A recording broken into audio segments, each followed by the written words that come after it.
वैशाख मास महात्म्य अध्याय 15 और 16। जय श्री कृष्णा, राधे राधे। भगतजनों, आज हम वैशाख महात्म्य के अध्याय 15 और अध्याय 16 की पावन कथा का रसपान करेंगे। सर्वप्रथम भगवान का सुमरन करते हुए सब बोलिए, श्री कृष्ण गोविंदे हरे मुरारी, हे नाथ नारायण वासुदेवा। सब बोलिए विष्णु भगवान की जय। ओम माधवाय नमो नमः। वैशाख मास में भगवान विष्णु के माधव स्वरूप की पूजा की जाती है। तो आइए भगतजनों, अब कथा सुनते हैं। राजा ने हाथी पर ढोल रखकर संपूर्ण शहर में यह घोषणा करवाई कि 8 वर्ष की आयु से लेकर 80 वर्ष तक की आयु का जो भी मनुष्य मेष की संक्रांति में सूर्योदय से पहले स्नान नहीं करेगा, वह दंडनीय समझकर शहर से निकलवा दिया जाएगा। पुत्र, भ्राया, इष्ट मित्र चाहे कोई भी हो, जो इस धर्म को नहीं करेगा, मेरे द्वारा वह चोर के समान समझा जाएगा। प्रातःकाल पवित्र जल में स्नान करो, स्थान स्थान पर प्याऊ लगवाओ, यथा योग्य ब्राह्मणों को दान तथा अन्य धर्म के कार्य करो। प्रत्येक गांव में एक एक उपदेश करने वाला ब्राह्मण नियुक्त कर दिया गया तथा 5 गांवों पर एक अधिकारी। इस प्रकार धर्महीनों को दंड देने के लिए 10-10 सवार नियुक्त कर दिए गए। इस प्रकार चक्रवर्ती राजा के शासन में यह धर्म वृक्ष सारे देश में विस्तार पूर्वक फैल गया। इस राज्य में जो पापी मर जाते थे, वे भी बैकुंठ को ही प्राप्त होते थे। वैशाख मास में एक बार के स्नान के पापों से मुक्त होकर कोई भी प्राणी यमपुरी को नहीं जाता। इस कारण उस सूर्यवंशी राजा ने यम के लेखों को मिटा दिया। मनुष्यों के जो भी पुराने कर्म थे, सब नाश हो गए। बेचारे चित्रगुप्त के लिए लिखने को कुछ भी न बाकी रहा तथा सभी नरक भी खाली हो गए। तब नारद जी धर्मराज जी के पास जाकर कहने लगे कि हे धर्मराज, नरक में पहले जैसे हाहाकार के शब्द नहीं सुने जाते हैं अब, और चित्रगुप्त के पास भी लिखने को कुछ नहीं है।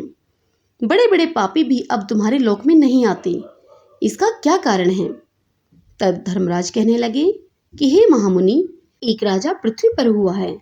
उसने राज्य में यह आज्ञा दी है कि जो वैशाख के धर्म का पालन नहीं करेगा, वह दंडनीय होगा। सो उसके डर के मारे प्राणी वैशाख मास के धर्मों का पालन करके बैकुंठ को जा रहे हैं।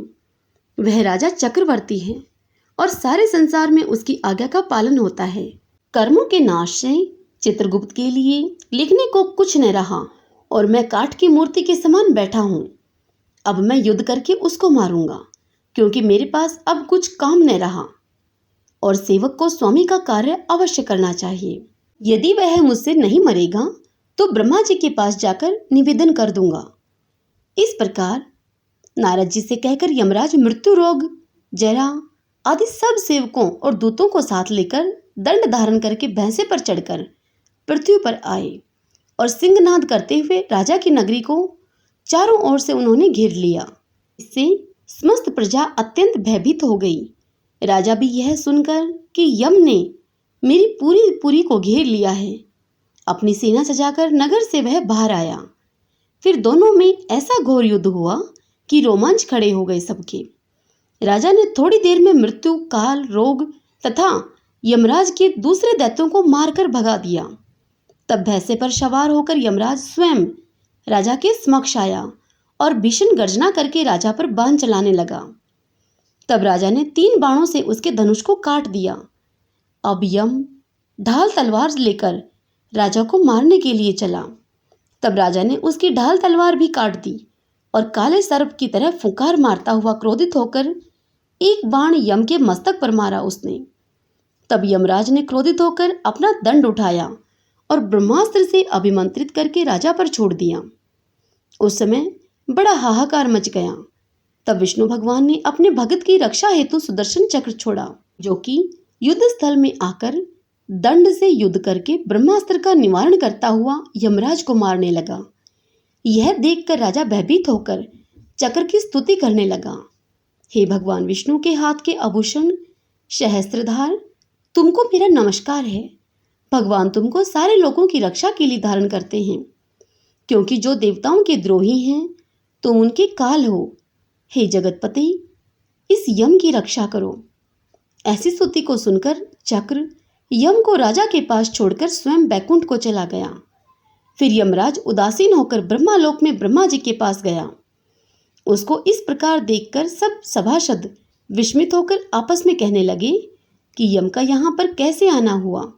कहीं ब्रह्मा जी के दर्शन को तो नहीं आया है यम? इसको तो कभी क्षण भर का भी अपने काम से अवकाश नहीं मिलता है। देवता तो कुशल से हैं, ऐसी बात न कभी देखी और न कभी सुनी है पहले। ये सब कह ही रहे थे कि तभी प्राणियों का स्वामी और सूर्य का पुत्र यम ब्रह्मा जी के चरणों में इस प्रकार गिर गया जैसे जड़ से कटा हुआ वृक्ष निरा आश्रित होकर पृथ्वी पर गिर जाता है। वह त्राहि त्राहि पुकारने लगा, हे प्रभु, मेरा अत्यंत अपमान हो गया है। मेरे वस्त्र फाड़ डाले और मुझे अत्यंत पीटा गया है। मेरी प्रतिष्ठा और मर्यादा सब भंग हो गई है। हे कमलासन, आपके होते हुए मेरी यह दुर्गति हुई है। ऐसा कहकर यम मूर्छा खाकर गिर पड़ा। तब वहां पर बड़ा कोलाहल हुआ। तब पवन ने आकर ब्रह्मा जी की आज्ञा अनुसार सबकी वाणी रोक दी और अपनी विशाल भुजाओं से यम को उठाया और उसे आसन पर बिठाकर कहने लगा कि हे यम, किसने तेरा अपमान किया? सो यह वरदान तुम ब्रह्मा जी के सन्मुख कहो, जो सबके पितामह हैं, वही तुम्हारे दुख को दूर करेंगे। जब यम ने पवन के ऐसे वचन सुने तो यमराज ब्रह्मा जी के मुख की तरफ देखकर अत्यंत दीन स्वर में सत्यता पूर्वक अपनी सब बात कहने लगे। यम ने कहा कि हे प्रभु, मेरा सर्वनाश हो गया। जिसका पद खंडन हो जाए उसका जीवन ही व्यर्थ है। स्वामी सेवक को जिस कार्य पर नियुक्त करे और वह उस कार्य को न कर सके तथा स्वामी का धन खाता रहे तो वह काठ का कीड़ा अर्थात घुन बनता है। अब मैं आपका कार्य नहीं कर सकता क्योंकि राजा कीर्तिमान ने यह सब कर्म मेरा नष्ट कर दिया है। इस राजा के भय से पृथ्वी पर सब प्रजा वैशाख मास के कर्तव्य धर्म का पालन करती है तथा अन्य धर्म के कार्य, पितरों का श्राद्ध, अग्निष्ठ होम, होम आदि यज्ञ, तीर्थ यात्रा तथा विविध दूसरे शुभ कर्म भी छोड़ दिए गए हैं। योग, सांख्य, प्राणायाम करना, होम, स्वाध्याय सब कुछ छोड़कर अन्य प्रकार के पाप करके भी वैशाख मास में किए गए धर्मों के प्रभाव से बैकुंठ को जाते हैं। जो शुभ कर्म करता है वही इसका शुभ फल भोगता है। परंतु वैशाख धर्म से उनके सिवाय तीनों कुलों की अर्थात 26 पीढ़ियों का बैकुंठ वास हो जाता है, जो गति देवताओं को यज्ञ आदि करने से भी नहीं मिलती। अनेकों तीर्थ यात्रा, यज्ञ, दान, तप, प्रयाग में मरण या काशी मरण से नहीं मिलती, वह इस धर्म से सहज ही मिल जाती हैं। ऐसा प्रतीत होता है कि जैसे बैकुंठ का कोई परिमाण नहीं, जो इतने मनुष्यों से भी नहीं भरता। अब मैं राजा को अपना कार्य न कर पाने के कारण अपना शत्रु मानता हूँ, क्योंकि राजा की आज्ञा से सब वैशाख धर्म का पालन करते हैं। फलतः पृथ्वी के जीवों का यमलोक में जाने का मार्ग ही रुक गया है। हरि ओम तत्सत। भगतजनों, वैशाख महात्म्य के अध्याय 15 और 16 की यह कथा यही संपूर्ण होती है। इससे आगे की कथा हम अगले अध्याय में कल सुनेंगे। सब बोलिए विष्णु भगवान की जय। ओम नमो भगवते वासुदेवाय। ओम माधवाय नमो नमः।